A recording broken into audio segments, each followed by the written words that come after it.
Военните вече тренират за летните горски пожари. Екипажите на двата хеликоптера пожарни вече извършват подготвителни полети.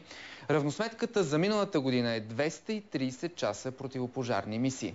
Репортаж от борда на хеликоптер Ми-17 на Цвета Младенова. Само една пожарна команда от въздуха. С това разполага България в авиобаза Крумово. Екипажите й обаче са перфектно подготвени. Гасенето на огън с вертолети всъщност е доста опасно.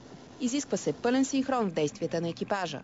Пилотът управлява хеликоптера, а бордният техник го насочва кога и къде да пусне водата, за да оцели огъня без вертолета да пострада.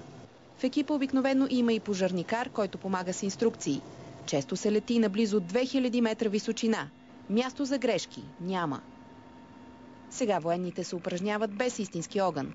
При реална ситуация действията им трябва да са напълно автоматизирани, защото димът от огъня допълнително ограничава видимостта. Имаме готовност за два вертолета, тъй като имаме две системи за гасене на пожари. Готовността за излитане е между 30 минути и 2 часа. При пожароопасни пилоти 30 минути.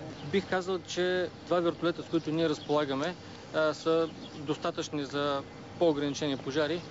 При евентуално разрастване, тогава може би ще са необходими и други, но за сега се справяме с два вертолета и то много успешно.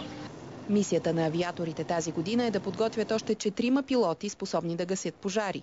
Така обучените летци специално за тази дейност ще станат 8. Те разполагат с две системи за гасене на огън от въздуха. Така нареченото Бамби може да вдигне около 3 тона вода. Това реално представлява половината от една противопожарна цистерна.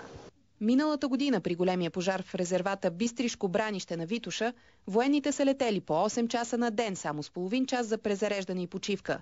Заради майсторството на летците, вземането на вода и пускането й над пожара е отнемало от 5 до 7 минути. Миналата година изпълнихме над 230 часа за гасене на пожари, като повече от половината от тези бяха именно при гасене на планинско гориста местност, трудно достъпна за наземни екипи. Така че нашата подготовка наистина трябва да бъде насочена да помагаме там, където наземните екипи трудно биха се справили. Военните сега очакват сезона на пожарите, както го наричат в базата. Единственият сезон предизвикан от човека, защото според мнението на специалистите, без човешка намеса, поне на тези географски ширини, горски пожар няма как да пламне от слънцето.